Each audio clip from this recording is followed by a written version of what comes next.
Top of the morning to you, lassie. I'm Shane. Shane! And I'm your recapper, Shane. Welcome to Harken Back.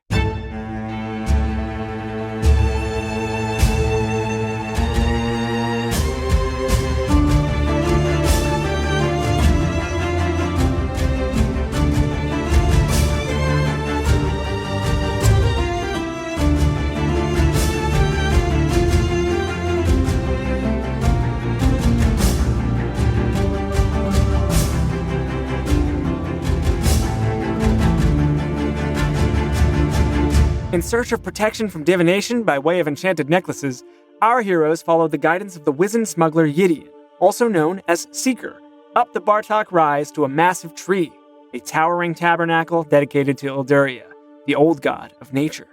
But the prostration on display at this place of worship bore no resemblance to prayer, as followers of the new gods had laid waste to the temple, and the earth was strewn with corpses from both sides.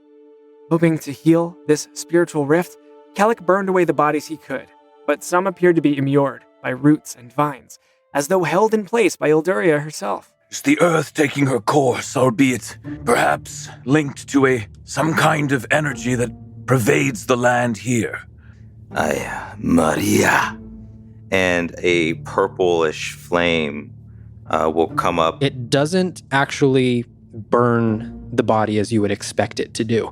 But as the fire moves across it, it produces these tiny little purple sprouts that then burst into tiny purple flowers. They're wrestling over our souls while we take each other's lives in their names.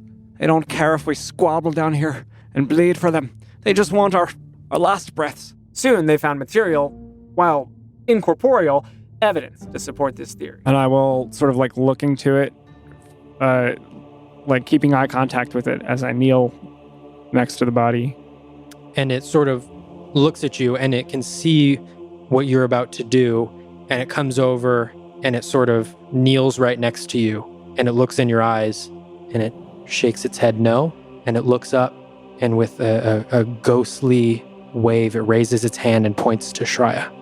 These wisps of wind start to pass through where my beak is as my beak opens up wide and just blue wind just emanates out of it.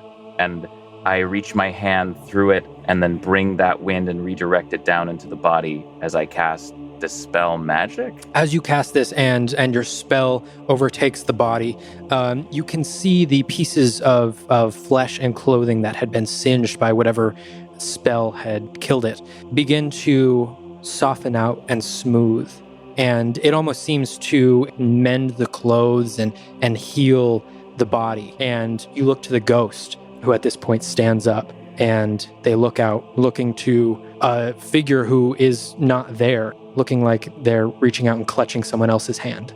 And then they walk off and fade into nothing. Shaken, Kellic wept over the corpse of the fallen elf, the ponderance of his faith heavy on his shoulders. You know, the gods, what they want, it's not clear to any of us. It's easy to assume we know their wishes. There's documents, there's speakers. Have you not ever considered that their own will may be mixed in with this? I'm ashamed to say not until recently, but Seeker, it doesn't matter. The gods allow this to happen. Allow their will to be misappropriated, misused. And why? Why? So they can reap our souls when our lives are done. All that I know for certain is what is and what is here in front of me. What the gods can and cannot do, I cannot say. I do know that I have gifts that have been given, and I can use them to do what I can do.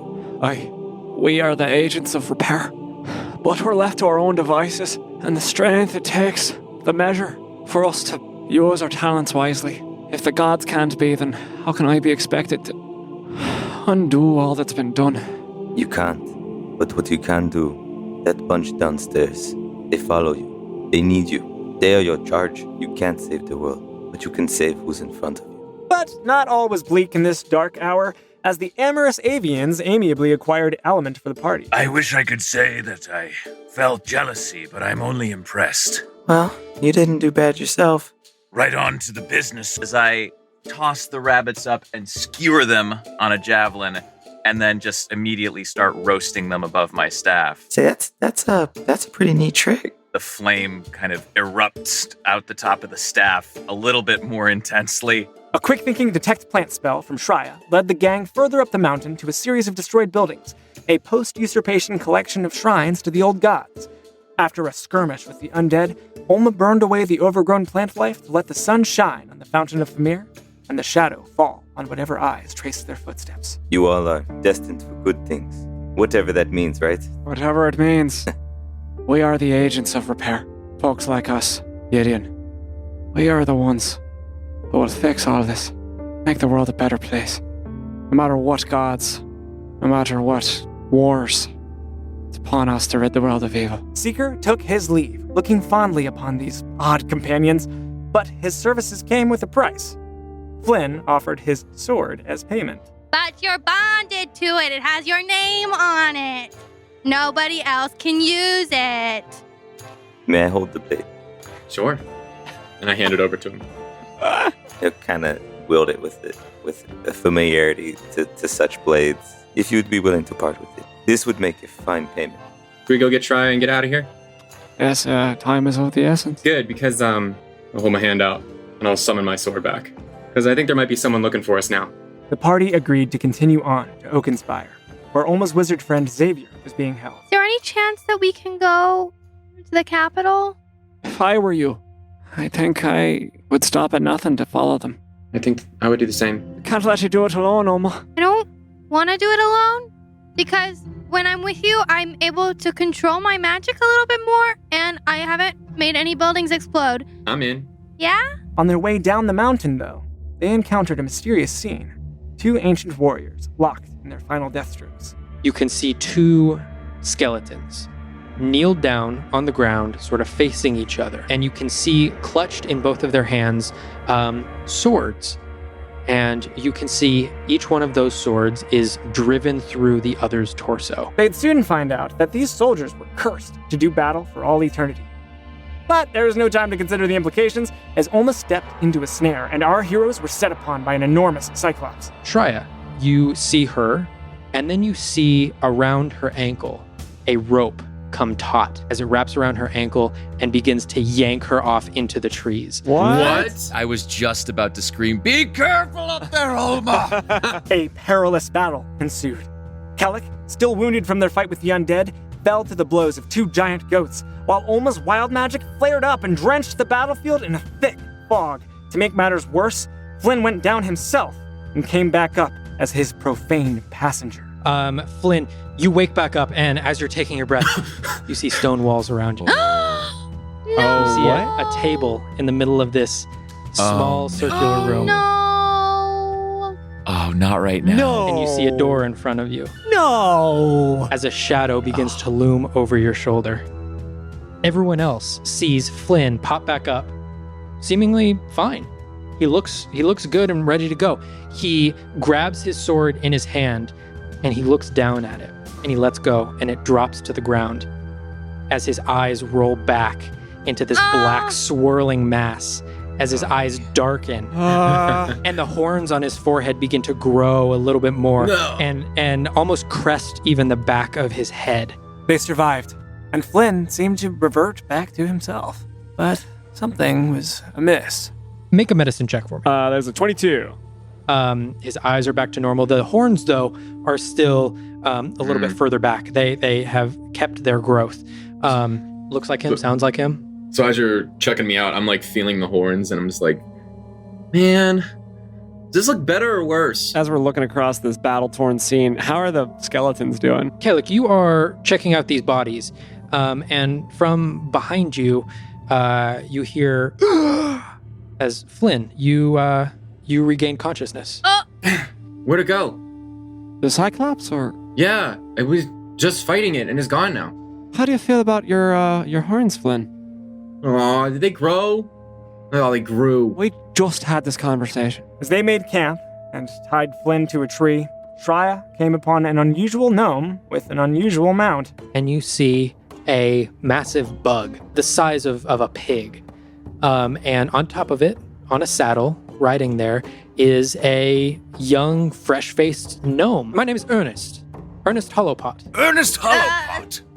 Wow. What a name. Ernest was a curious character who seemed to be charting other curious individuals. Those with innate magical power, maybe? Nobody like that here, of course. So you're making a map? I'm making as many maps as I can. Oh, why? Well, I like to look for people who are sort of exceptional. It's sort of my goal to wander the world and find these particular people. Have you found anyone cool so far? I found quite a few people. Do you so like far. collect them or do you just mark them on a map? I just mark them on a map. But why? It fascinates me. Oh, you know what? We're looking for somebody really powerful. Maybe you could help us. Are you talking about someone who could remove those horns? Since you've met a lot of people, maybe you've met somebody? I've met plenty of people who could do that. Yeah? There is a young and quite talented tiefling by the name of Zeta Malakas. Thank you. You have been very, very helpful. Oh, you're welcome. None of us are very impressive, so if you would like to be on your way, you can. Ernest, too, was on his way to the nearest stepping stone to Oakenspire, a little town called Marstock. But as soon as they reconnected in town, Ernest melted. Oh, hello. Hi, Ernest. You made it. You already talked to the priest. No, I'm almost done. He can Just help us? give me one moment. I'm almost done. I know. I'm sorry. What was that? Who are you talking to? Oh, that was nobody. What were you saying? Well, you were just talking to somebody. Look, I'm sorry. My time is almost up. But it was so pleasant to see you all again.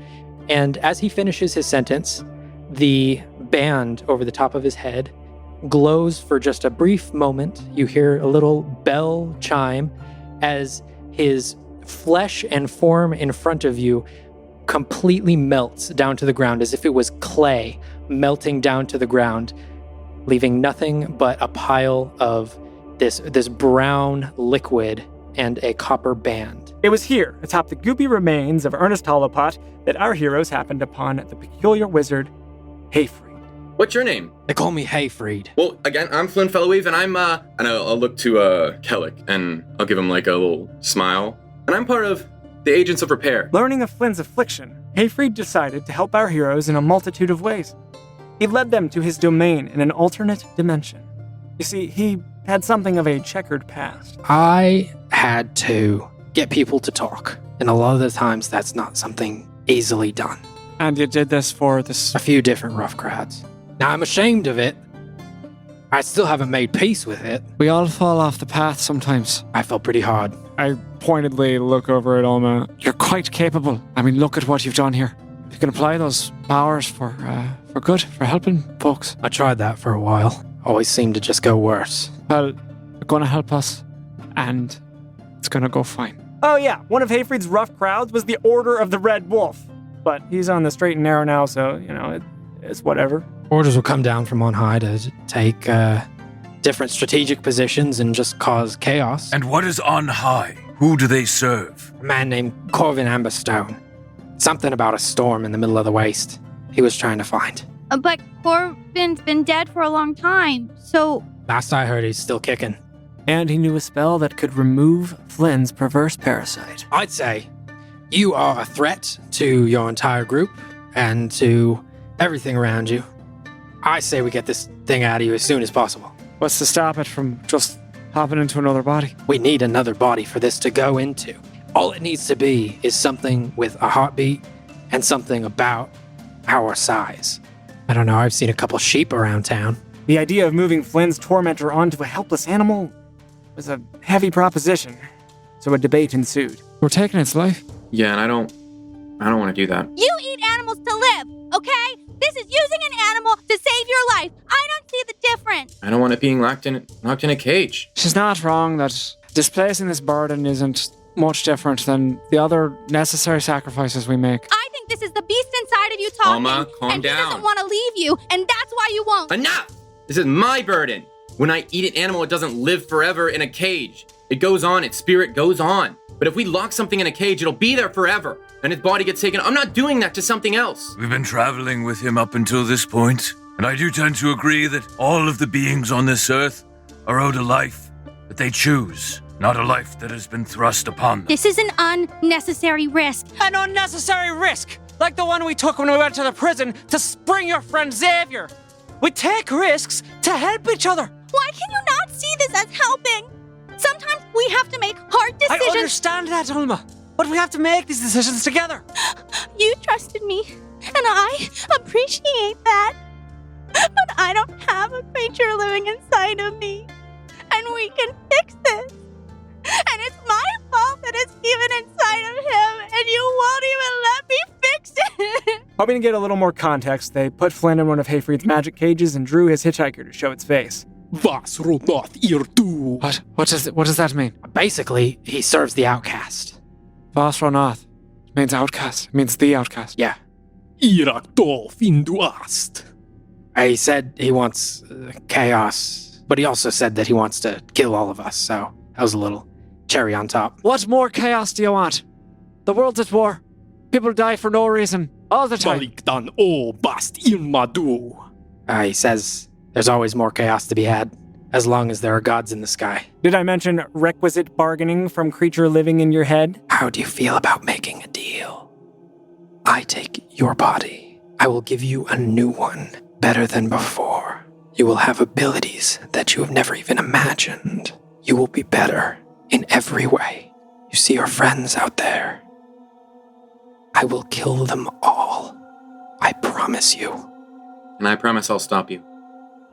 No deal. The interrogation revealed little, but it did one thing well enough. Flynn was now in a cage, and therefore unable to prevent his own exorcism. Well, what choice do we have, Ulma? What do you mean? We got Flynn in a cage now, so we can go get you a sheep if you're so desperate to do things your way. Yeah, that's what I would prefer. We've been working so hard to try and get rid of this thing and save him, and now we're just gonna, leave it in him? All right, Ulma. You don't have to be an arsehole about it. Shreya and Ulma returned with a sheep to bear Flynn's trespasser, with promises of a remarkable repast. Make sure you remind them that they're gonna be doing a great thing for the world around them, that they will be saving lives. I'll see if I can translate that into sheep, yes. You'll forgive me, my accent is a little bit crude and rudimentary. I might be able to come with you and see what you're discussing, but I must be promised that I will be back here by sundown, as that is feeding time. We have a new grazing spot for you. Oh, well, if this corn is any indication, I would love to come with you, yes. Guys, what the hell is this? It's a kitchen. Yes, we're making treats for this lovely sheep. Why? I just think, Flynn. Needless to say, the exorcism did not go smoothly. Everyone, you see Flynn, who is currently, he's face down on the table. Ulma, you are directly on top of him still. And you look down at the back of his head where you punched him, and like an owl, his head begins to rotate 180 degrees as it comes back and looks directly at you. He opens his mouth, and this green gas begins to emanate from him and spill out all over the table, creating this huge cloud of this noxious gas around everyone. Hayfried, as he's standing there, magic pouring out from his hands, you guys all feel as silence. Then you all hear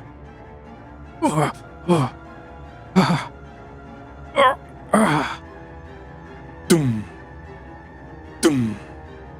You can see hunched over, 15 feet tall, with white tufts of wool. You can see the muscles where the skin has been ripped off. You see the muscles underneath moving and still transforming. You can see the shoulder pop out of its socket, elongate down towards the ground as the bones are spiking out from its skin, and you can see the shoulder then pop back in. You can see the legs trying their best to form into humanoid legs out of these sheep legs, and you can see the hooves at the bottom beginning to grow and crack just from the size. And as it turns around towards you, running at it, you see this elongated horror of what was once a sheep's face that's melded now with a partially tiefling face. These horns that are emanating from the forehead wrap all the way around towards the shoulders, and you can see one eye is bulged out, like the socket is just barely trying to keep it in. The newly christened Agents of Repair locked this horrible byproduct of their folly in yet another cage, and Flynn stormed out of the interdimensional chamber. I passed it off to something else. I walked to the exit. What did Flynn call us? earlier? The agents of repair? Yes. Well, maybe we repaired him. If this is what repair looks like, and I look at the beast, the cage, I'd hate to see what it'd look like if we broke it. I think their forces seeking to break the world already. Olma followed shortly thereafter, but Flynn soon found himself alone on the outskirts of town, forcing unknown magics from his weary hands. I don't have any spell slots, but I'm going to try and force magic. And the more and more I'm not casting something, it makes me more and more frustrated. The party's resident confidant, Thaddeus, gave counsel, but maybe not what Flynn wanted to hear. How did you learn your spells? My power just came from within. The people who I had around me and my further devotion to what I was doing. Yeah, I'm not looking for that. I'm looking for power. Flynn, I'm not going to lie. You're scaring me a little bit. The first time I've heard that. People aren't usually scared of me. Is that something you want? You want people to be scared of you? I could have taken care of it on my own. A sentinel would be able to take care of it. I'm definitely not that. Now it's locked in some cage because I couldn't take care of it. Dudes would literally rather be possessed by a demon than go to therapy. If I show them that I'm strong, they won't mess with me. All right, fine. Okay. Maybe I just need more. Maybe I just need more tattoos. You look at Thaddeus and he is deactivated. While no one could resolve Flynn's feelings of inadequacy, Olma and Kellic appealed separately to his sense of right and wrong and explained their reasoning. That was my burden. And you put it in that thing. Yeah. Why do you need a burden? Don't we have enough that we're trying to do? I want her to be able to take care of it on my own, because that's what a sentinel does. Flynn, I don't know anything about the Ironlight Collective, but I do know that nobody can really do anything on their own. I'm sorry that I took away your agency, but I'm gonna do it again if it means that you're safe. If it happened to you guys, I would want to honor how you would want to deal with it. Flynn, if I were possessed by a demon, I would want you to make sure I was safe. Just didn't feel like I had a choice. Well, then, we didn't have one. Given the options, traveling with you, and knowing you might never be yourself, and we might have our little friend stabbing us in the throat as we try to sleep. There's no way for us to do that, Flynn. And so, think what you will of the decision, but we had no choice. Next time will be different. How do you figure? I'll look at my book. I know what you're thinking. The mayor couldn't stop the new gods from taking her place, and she was a god. You know what I'll do? I'll go to the High Mountain. I'll take her place, and I'll be the god of light. I will never be remiss. I would never leave one of my most devout followers without his power in the face of absolute evil. But then we went to a prison, and a little girl killed the man right in front of my eyes. What amount of power, Flynn, can make all the chaos of this place manageable? They also got him some lemon pastries! My favorite! Uh-huh. I didn't know they had these anywhere else. Well, they're not quite the same. I did specifically say, just fill some pastry with, a syrupy lemon sauce, so it might not taste the same, but we'll see. With further help from the wizard Hayfried, our heroes learned that the Order of the Red Wolf was definitely conspiring with Callum Artemisia, the half-orc, half-corpse crystal dweller from Coldcrest, a pair of drow twins they hadn't yet encountered, and a mysterious community of dwarves signified by a firefly symbol. They faced a choice for the road ahead: a risky teleportation circle to Oakenspire, or a path through the mountains to the coast and up to the adjacent city of Direhand. They opted to reach the tail end of Hayfried's circle by horseback, their two steeds, Penelope and Stillfast, and then teleport back to secure the link. This was maybe a horrible idea? While forging documents and feigning innocence made their traversal of Caldor's rigorous checkpoints a breeze, the same could not be said for a half-orc family and a very pregnant half-orc woman. I'm gonna cast one last look back to this family, DM. You cruel, sick bastard. Yeah. Do they look healthy? The wife is very pregnant.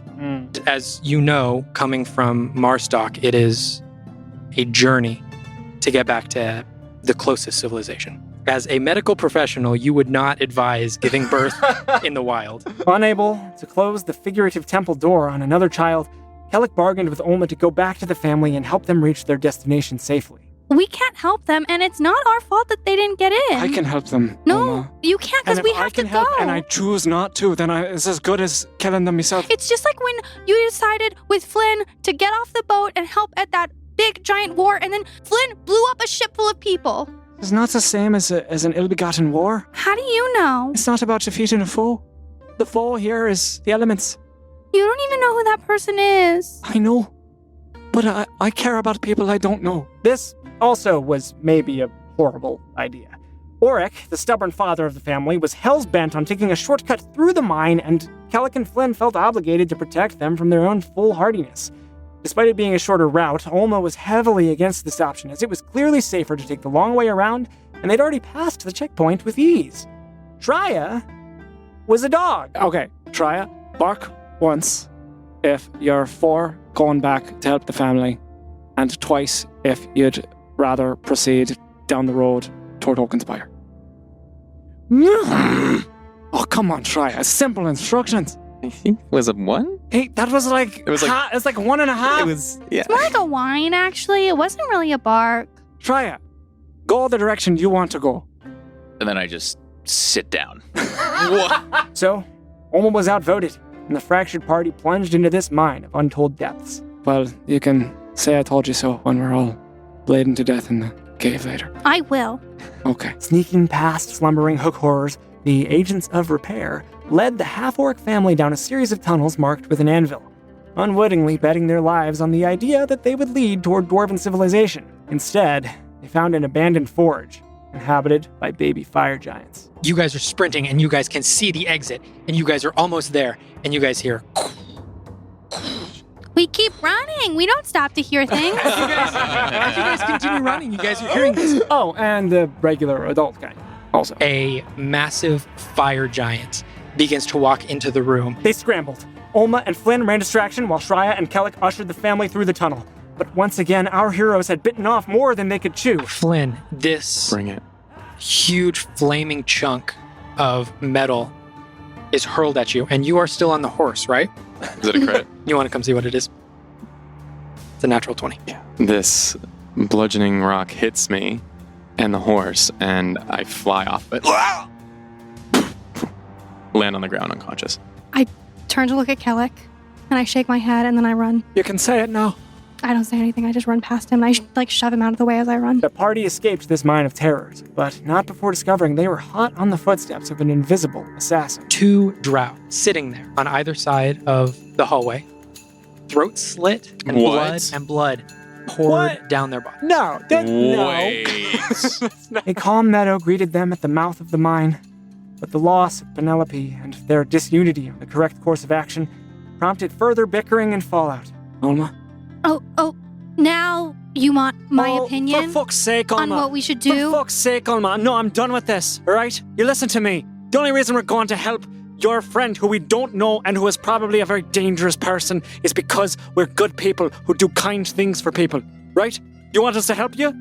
Then you have to help others. That's the deal. That's the life you're in. That's the world we're looking out upon. And I just throw my arms out to the town of Direhand ahead of us. That's where we are. So you either commit to helping people or you don't get any more goodwill from me. I did commit to helping people. I helped Flynn, and I helped Trya with his stuff, and I've helped you. That doesn't mean I have to help every single person who walks by. Without the order of Kaldur, our world descends into chaos, and I am happy to pay any price to keep my daughter safe. And what have you known of the chaos that it could fall into? I know more than most. I know when the war first started and every soldier and town guard was taken up to the war front. Many places were left unguarded and without law, and bandits roamed free, and my brothers were killed. Yes, that's the kind of chaos I know. Do you agree with the way that the Kaldurians have been pushing outside the bounds of their native land? Yeah, I think it's necessary. In order to make it a better place, when you have people who push back against that and hold on to ideas of the past that are no longer relevant, you end up hurting everyone. Just take care that in the hand you extend to protect does not at the same time bludgeon the very innocent that you wish to preserve. Our heroes lie in the dirt amidst this crisis, a great anthropomorphic storm cresting the horizon. Will they make it to Oakenspire safely, together? What awaits them in the capital city of this hostile nation of law, order, and capital punishment? And should they find Xavier, Will he have the answers they seek, the tools to fight the regressors, the means to repair the world? Find out when we return next week on Venture Forth.